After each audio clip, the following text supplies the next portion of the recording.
সব ইন্ডিয়ার ভাষা জীবনে প্রথম গাইস। ও মাই গড, এদিকে থাকা ঠিক হবে না, চলে যাবো। এই যে ইন্ডিয়ার কুকুর। এই কিরে, কি অবস্থা?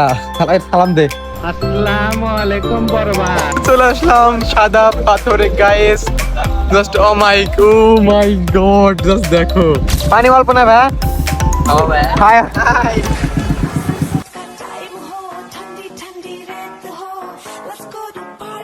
Hey guys, it's me Taimadan and welcome to my another vlog. আজকের ব্লগটা অনেক বেশি মজাদার হতে যাচ্ছে, আর সেটা কিন্তু তোমাদের জন্য আর আমার জন্য অনেক বেশি কষ্টের, কারণ আমার ব্র্যান্ড নিউ লাখ টাকার আইফোন 17 Pro Max টা একবার নষ্ট হয়ে গেছে।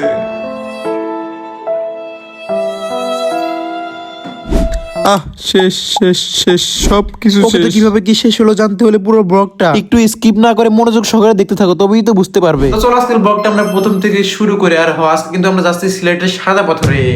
গুড মর্নিং সবাইকে। সকাল সকাল ঘুম থেকে উঠে আমি একবারে ফুলফল রেডি হয়ে গেল। গাইস আজকে আমার দ্বিতীয় দিন এই সিলেটে। এই যে একটু আগে সকালে নাস্তা করে আসছে, এখন একবারে ব্যাগ ট্যাগ লোড করে নিছি, অনেকগুলো জামা কাপড় নিছি, কারণ আজকে আমরা সাদা পাথরে গিয়ে অনেক বেশি মজা করবো। তো গাইস এই টুপিটা পরার পর আমাকে কেমন লাগছে, মানে বিদেশি লাগছে কিনা অবশ্যই কমেন্ট করো। এই টুপিটা আমার না, আমার একটা ফ্রেন্ড। তো আমরা রিসোর্ট থেকে বের হয়ে লিফট করে চলে এসেছি নিচে। তো এই যে আমরা হোটেল থেকে বের হয়ে চলে আসছি রাস্তা দিয়ে হাঁটতে হাঁটতে। এখন আমাদের এখান থেকে একটা সিএনজি নিতে হবে।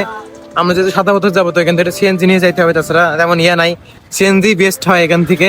তো দেখি সিএনজি নেই কি রিক্সা, দেখি কোনটা বেস্ট হয়, তারপর ওখান থেকে যাবো। আর এই যে সিলেটের রাস্তাঘাট ফার্স্ট বার এক্সপ্লোর করতেছি, ভালো লাগতেছে সিলেটে। কিন্তু আজকে অনেক মজার একটা বিষয়, আমরা এখান থেকে আসার সময় আজকে তো সিলেটের বিপিএল খেলা, তো মুশফিক তামিম ওদেরকে আমি মানে বাসের ওখানে দেখতে পারলাম। ওরা হচ্ছে বাসে উঠতেছিল। হোটেল সরি গাইস, তামিম ছিল না, বাট ওই টিমে মুশফিক ছিল। তো আমাদের যাইতে দেরি হয়ে যায় বলে আমরা ওখানে দাঁড়াই না। এখন উঠবো আমরা বাস, আর এখান থেকে আমাদের বাসে করে যাইতে হবে। ভাই আমরা একটা আঙ্কেল থেকে শুনলাম এখান থেকে নাকি সাদা পাথর অনেক দূর।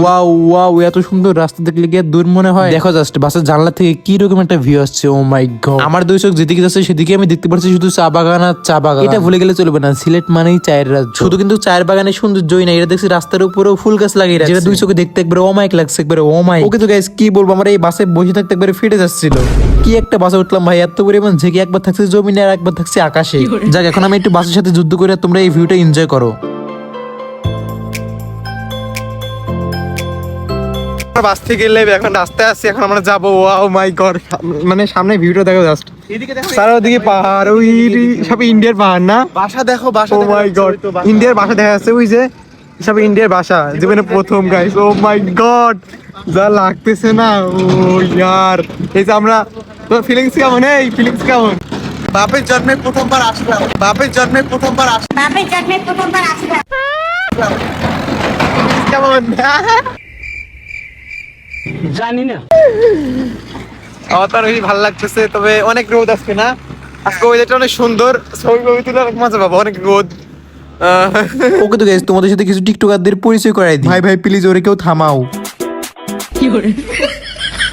আরে এটা ভুলে গেলে চলবে না, টিকটকার মানেই বিনোদন। এই যে এখন আছে আমি বাংলাদেশে, আবার এখন চলে যাবো বিদেশে। না মানে গেছে বিদেশে না, ইন্ডিয়াতে চলে আসলাম। যাক ইন্ডিয়া বাদ দাও, কেবল এখানে আসছে, এখনো প্রচুর ঘুরতে হবে। প্রথমে এসে এত এক্সাইটেড হয়ে গেলে হবে না, এখনো আসল জায়গাগুলো দেখিই নাই। এই যে আমার হচ্ছে চশমা ছিল, বাট ভেঙে গেছে। আর চশমা ভাঙছে, কাল আমার তলাটাও ভেঙে যাবে। ঠিক আমি ঘুমাইছিলাম, তারপর ওখান থেকে ভেঙে গেছে।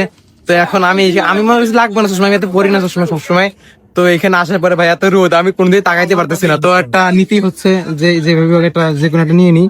তো এই যে এখান থেকে একটা চশমা নিলাম, এখান থেকে একদম। দাম কত ভাইয়া? একবার 150। দাম 100 টাকা দিয়ে দাও, 100 টাকাই হবে। গরিব ফকির ছাপড়ি 100 টাকা চশমা কিনতে আসছে। যা দূরে গিয়ে মশলা ফকির নি। অনেক ছেঁচড়ামি, অনেক তর্কাতর্কি করার পরে দিচ্ছিল না ভাই। এই দুনিয়াতে যত রকমের ছেঁচড়ামি আছে সবই করে ফেলছি, তাও তো হিপুলার 100 টাকা দিয়ে কোনো মতেই রাজি করতে পারতেছি না। আর করবো, চশমা তো লাগবেই আমার, শেষে কিছু করার না থাকে 100 টাকা দিয়ে নিতে হলো। ভাই কি বলবো, চশমাটা একবারই নরমাল, একটু ভালো কোয়ালিটির হলে এত ছেঁচড়ামি করতাম না। যাক নিচে যার পথে দেখলাম একটা দোকান, উইকেন্ড এন্ড এভরিথিং, অনেক কিছুই আছে এই দোকানে, কিন্তু আমাদের কিছুই লাগবে না। এখান থেকে আমাদের নৌকা নিতে হবে। নৌকা এখানে অনেক নৌকা, মানে এখান থেকে এখন আমাদের নৌকা নিয়ে যাইতে হবে সাদা পথের মেন স্পটে। আগে জানতাম বাস, ট্রেন এন্ড প্লেনে কাউন্টার থাকে, এখন দেখি নৌকায় করে কোনো জায়গায় যাইতে হলেও নৌকার কাউন্টারে এসে টিকিট কাটতে হবে। যাক তারপর আমরা কাউন্টারে এসে কথা বলছিলাম, তারপর ওরা যা বললো 8 জন হলে ভালো হয়, 8-10 জন তাহলে যাওয়া আসা হয়ে যায়, কিন্তু 3 জন হলে ভাড়াটা বেশি পড়ে যায়, যাওয়াটাই হয়ে যায়। তো আপনারা যারা আসবেন এখানে মনে করেন হলো করবেন, অনেকজন করে শেয়ার করে নিবেন। যদি 3 জন থাকেন তাহলে শেয়ার করে নিবেন, আর যদি না থাকেন অনেকজন মিলে আসলে তো ভালো হয়। তবে 3 জন হন তাহলে আশেপাশে অনেকজন যায়, তো শেয়ার করে নৌকা নিবেন, তাহলে হয়তো বা ভাড়াটা কিছুটা সেভ হবে। তুই আমাদের এই নৌকায় করে আমরা এখন যাবো। তো চলো নৌকায় উঠে আবার দেখা হচ্ছে। Bye bye. তো আমরা এই যে নৌকায় উঠে গেছি, প্রায় অনেক দেরি চলে আসছে। আমি সবার মাঝখানে বসছি, আর আমার পিছনে ব্যাকগ্রাউন্ডে দেখতে পাচ্ছেন পাহাড়, ইন্ডিয়ার বাড়ি ঘর, পাহাড় সবই দেখা যাচ্ছে। এখান থেকে রোদ অনেক, যদি আমি সানগ্লাসটা না কিনতাম তাহলে আমার অবস্থা পুরো খারাপ, ভিডিও করতেই পারতাম না। চোখে একবারে আলো এসে মানে চোখটা হয়ে যেত। যাক, অনেক কষ্ট করে সানগ্লাসটাও নিছি, তো এখন এটা সেফে আছি। তো এনজয় ইয়ার লাইফ। জীবনে টাকা পয়সা প্রচুর হবে, কিন্তু টাকা পয়সা সঠিক সময়ে সঠিকভাবে কাজে লাগাইতে হবে। যেমন এই যে এই সময়টা ঘোরার সময়, যদি আমরা এই সময় না ঘুরি, ঘোরাফেরা না করি, এই সময়ে টাকা থাকবে না, অভাব আসবে। স্টুডেন্ট লাইফ, টাকা থাকবে না, অভাব আসবে। কিন্তু এই সময়ে যতই অভাব আসবে কেন, অভাবে মাছ দিয়েই ঘুরতে হবে। হ্যাঁ, ধার করে হোক, যেভাবে হোক টাকা গুছাই ঘুরতে চলে আসতে হবে। কেননা যদি হলো আপনি বিয়ে করেন, তারপরে হচ্ছে বাচ্চা কাচ্চা হবে, একটা সংসার হবে, তখন আর আপনি কিন্তু এই লাইফটা পাবেন না। এখন এই সিঙ্গেল এই লাইফটা কিন্তু আর পাবেন না। তো সময় থাকতে ঘুরে নেন, লাইফে প্রচুর ঘুরতে হবে, প্রচুর এনজয় করতে হবে। হ্যাঁ, তোমাদেরকে এতক্ষণ কতই না জ্ঞান দিলাম, কিন্তু আমি সারাদিন ঘরে কোণে পড়ে থাকি। মানে জীবনে প্রথমবার আসলাম আর কি, বুঝতে পারতো নিজেকে একটু বড় লোক লাগছে। তোমরা যাতে বুঝতে পারো আমি বড় লোক, তাই আর কি একটু বড় লোক চাপা মেরে দিলাম। লাইফে প্রচুর ঘুরতে হবে, প্রচুর এনজয় করতে হবে। হ্যাঁ, এটাই বাস্তব। কেমন হলো চাপা মারাটা? পানি অল্প না ভাই? হাই কি বলে এই ভাইগুলো ভালো আছে, আমার সাথে সাথে তোমাদেরকে হাই দিয়ে দিল। আমরা নৌকা করে যাচ্ছিলাম, ওরা হয়তো কাজ টাজ করে এবার থেকে ওইবার যাচ্ছিল। আমি হাই দেওয়ার সাথে সাথে ওরাও হাই দিয়ে দিল। যাক, ব্যাপারটা ভালো ছিল। চলে আসলাম সাদা পাথরে গাইস। জাস্ট ও মাই গড, জাস্ট দেখো। ও মাই গড, জীবনে ফার্স্ট বার, তো অনেক বেশি এক্সাইটেড। ওই আস্তে আস্তে, ওই কি দৌড় দিছে দেখছো, আমাদের সাথে আসছে। তো আমরা এখন হাঁটতে চলে যাচ্ছিলাম সাদা পাথরের মেন স্পটের দিকে। ভাই এখানে আসার পরে বুঝতে পারলাম যতটা এখানে দোকান আছে ততটা মানুষও নাই। দেখো চারদিকে শুধু দোকান আর দোকান, কার থেকে কিনবে। তো গাইস, এই যে আমরা চলে আসলাম ফাইনালি সাদা পাথরে একবার মেন স্পটে। কিন্তু ভাই সব একটু পানিও নাই, এমন আমি মনে করছিলাম পানি নেই থাকবে এগুলা। আমি ভিডিও দেখছিলাম সব পানি আর পানি, কিন্তু ভাই সো স্যাড, পানি টানি কিছু নাই, একবারে সব শুকনা না। হয়তো ওখানে একটু অল্প আছে, কিন্তু এগুলো সব পানি থাকে না সবসময়। পানি থাকলে যা মজা হইতো না। ও মাই গড, কিন্তু পানি নাই। So sad. এই যে গাইস, আমরা পানি মিস করতেছিলাম। এই যে পানি এখান দিয়ে অনেক আছে, কিন্তু আগে ছিল অনেক বেশি, দেখো অনেক কম আছে। ও মাই গড, সরি ভাই লাইক গেছে। এখানে অনেক মানুষ ভাই, ইয়া থেকে বেশি। এখানে গোসল করা হবে গাইস, যা লাগতেছে না, ওয়েদারটা পুরা অস্থির। ও মাই গড, পানি কিন্তু আরো বেশি হলে ভালো লাগে। কিন্তু আগে মনে হয় এইগুলো পানি লোড ছিল না, এগুলোতে পানি ছিল না, এগুলোতে পানি ছিল, বাট এখন পানি নাই। তো এখন আমাদের কাজ করতে হবে, জুতা খুলতে হবে। এখন আমাদের শুধু জুতা না, গোসল করতে হলে অনেক কিছু খুলতে হবে। তো আমরা এখন ওইদিকে না যাই, আপাতত জুতাই খুলি। কিন্তু এর মধ্যে দেখতে পেলাম আমার ফ্রেন্ডটা আগে থেকে টেবিল নিয়ে বসে আছে। আরে গ্রামে স্বাস্থ্য এটা টেবিল না, এটা হলো চেয়ার গেল কোথাকার। ইসিরে শালা শয়তান মানচমানা রাখলো না। একটু ভুলি করলাম, এরকম পাবলিক প্লেসে বলার কি আছে? আজ এরা কোথাকার কিছু বলার আর সময় পায় না। এই গজলায় দুঃখে পাগল হয়ে গেল। আমাদের সুন্দর মতো টেবিলে না, সরি চেয়ারে বসলাম। তারপর আমার সামনে দিয়ে ঝালমুড়ি আলা নানা যাচ্ছিল। আমার অনেক বেশি খেতে ইচ্ছা করছিল, মজার বিশটা ঝালমুড়ি নিয়ে গিলে ফেললাম। একটু ভাবো তো এরকম জায়গায় বসে ঝালমুড়ি খাওয়ার ফিলিংসটা।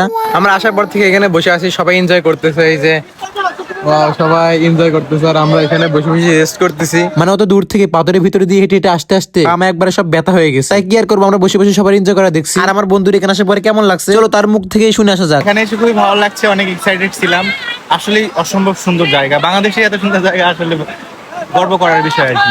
হ্যাঁ, কিন্তু পাহাড়, ওই যে পাহাড়ে আমাদের বাংলাদেশের হতো তাহলে তো আরো সেই হতো, কিন্তু ইন্ডিয়ার একবার পাহাড়টা সব দেখা যাচ্ছে, মানুষ বসবাস করতেছে, বাড়ি ঘর কিন্তু একটা শহর। সবাই দেখা যায়। যাই হোক, অনেকক্ষণ বসেছিলাম, আর একটু দেরি করা যাবে না। এখন দেরি করলে আমাদের লস, বাসায় যে অনেক শুয়ে বসে থাকতে পারবো, বাট এখন দেরি করলে এই সময়টা আর পাবো না। তাই একবার তাড়াতাড়ি করে ড্রেস চেঞ্জ করে লেগে পড়ছি মাঠে। এখনই খেলা শুরু হয়ে যাবে। বাই দ্য ওয়ে, আমার এখনকার আউটফিট ফুল একবার হয়। আই হোপ, আমি জানি না আমার টি শার্ট এন্ড প্যান্টের কি অবস্থা হবে এখানে লাভার পরে। ওয়াও, জাস্ট ভিউটা দেখো।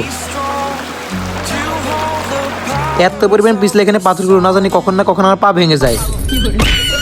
আমি তো কোনো মতেই কন্ট্রোল করতে পারতেছি না। কয়বার যে এখানে আসার খাসি তার ঠিক নাই। আজকে যদি আমাকে ধরার মতো কেউ থাকতো তাহলে কি আর এমন হয় বলো? শুধু কষ্ট আর কষ্ট। যাই হোক, আমার আইফোন দিয়ে পানির নিচে ভিডিও করা দেখে দুইটা ভাই এসে আমাকে বলছিল আমাদের ফোন দিয়ে কয়টা ভিডিও করে দাও। তো প্রথমবার পানির নিচে ডুবানোর পর তো আমার ফোনে কিছু হয়েছিল না, কিন্তু লাস্টে গিয়ে এমন হয়ে যাবে কখনো ভাবতেও পারি। তোমরা ভিডিওটা সম্পূর্ণ দেখো, বুঝতে পারবা। যাক, তারপর আমি এই ভাইদেরকে কয়টা ভিডিও করে দিয়েছিলাম। এই তো দেখো, কেউ এখানে কন্ট্রোল করতে পারছে না। আমি তো এই ভাইয়ের অবস্থা থেকে হাসতে হাসতে শেষ।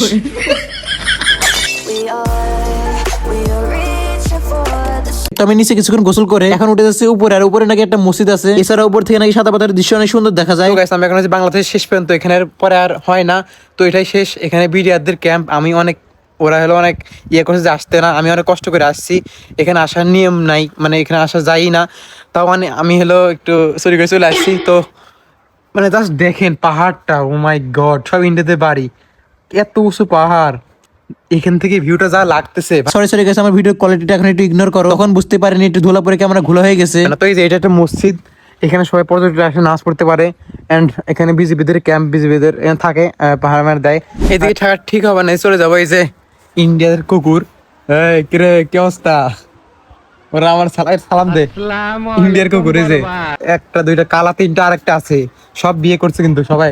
তোরা বিয়ে করছিস কিন্তু আমি বিয়ে করতে পারি না। তো যাই হোক, এই যে সামনে ফিরে অনেকক্ষণ ছিলাম আমরা, ওই উপরের দিকে অনেকক্ষণ ছিলাম, তো এখন নিচের দিকে যাই, চলে যাবো অনেকক্ষণই ছিলাম এই সাদা পাথরে। ও মাই গড, অনেক সুন্দর। বিকাল দিকে নাকি আরো অনেক বেশি সুন্দর লাগে। আর ওই দিকে একবার দেখতে পেলাম, ওই দিকে সব ইন্ডিয়ারা গোসল করতেছে, ওই যে একবারে ওই দিকে সব ইন্ডিয়ারা গোসল করে। যাই আবার শেষবারের মতো পানি দিলেই পড়লাম, আমার তো এখান থেকে যাইতে ইচ্ছে করছে না, মনে হচ্ছে এখানে সারা দিন রাত থেকে যাই। যাক, আমি তো আবার আমার আইফোনটা নিয়ে পানিতে ডুব মারলাম, অনেক রিস্ক নিয়ে ভিডিও করতেছি, যদি একবার কিছু হয়ে যায় আমি পুরো শেষ। এই তো আমি যখনই পানি থেকে উঠি আমার ক্যামেরাটা একবার পুরো ডিসকালার হয়ে যায়, আমি তো একবার পুরো ভয় পেয়ে যাই যে কি হলো আল্লাহ, যদি ফোনের ক্যামেরায় কিছু হয়ে যায় আমি তো পুরো শেষ। মাত্র কয়দিন হয়েছে একবার ব্র্যান্ড নিউ ফোনটা নিছি, যাক তারপর প্রায় 1 ঘন্টা ফোনটা ঘাটাঘাটি করার পরে দেখতে পেলাম ক্যামেরা লেন্সের ভিতরে পানি ঢুকছে। এবার তো আমার মনে একটু শান্তি আসলো, আমি একবার ভয়তে আতঙ্ক ছিলাম, বাইচান্স যদি লেন্স না লাগানো থাকতো তাহলে হয়তো আমার ফোনের ক্যামেরাটা একবার শেষ হয়ে যেত। আল্লাহ নিজে হাতে বাঁচা দিছে, আলহামদুলিল্লাহ। আর তোমাদেরকে একটা কথা বলি, তোমরা কখনোই তোমাদের শখের ফোনটা পানিতে ভিজাবে না, না জানি কখন কি দুর্ঘটনা হয়ে যায়, বলা যায় না। যাই হোক, আজকের মতো এ পর্যন্তই, আর সম্ভব হচ্ছে না ভিডিও করা। সাদা পাথরের ব্লগ এ পর্যন্তই। ভালো লাগছে কার কার অবশ্যই বলবেন, আর যা যা দেখতে ইচ্ছা করবে চলে আসবেন আমার মতো কষ্ট করে। ভাই, মানুষ মনে করে ঘুরতে আসা সহজ অনেক, কিন্তু অবভিয়াসলি না, ঘোরা অনেক কষ্ট, এটা মানতেই হবে, কারণ ঘুরতে আসা অনেক কষ্ট, ঘোরাও এত সহজ না। তো সবাই ভালো থাকবেন, দেখা হবে নেক্সট কোনো ব্লগে আবার। আর এখন আমরা সিলেটে একদিন থাকবো, হয়তো বা জাফলং অথবা শ্রীমঙ্গল যাওয়া হবে, যদি এই ব্লগগুলো দেখতে চাও কমেন্টে বলে যাও। আর যারা চ্যানেলটা সাবস্ক্রাইব করেননি সাবস্ক্রাইব করে দিবেন। দেখাবে নেক্সট ব্লগে। আসসালামু আলাইকুম, টাটা, বাই বাই।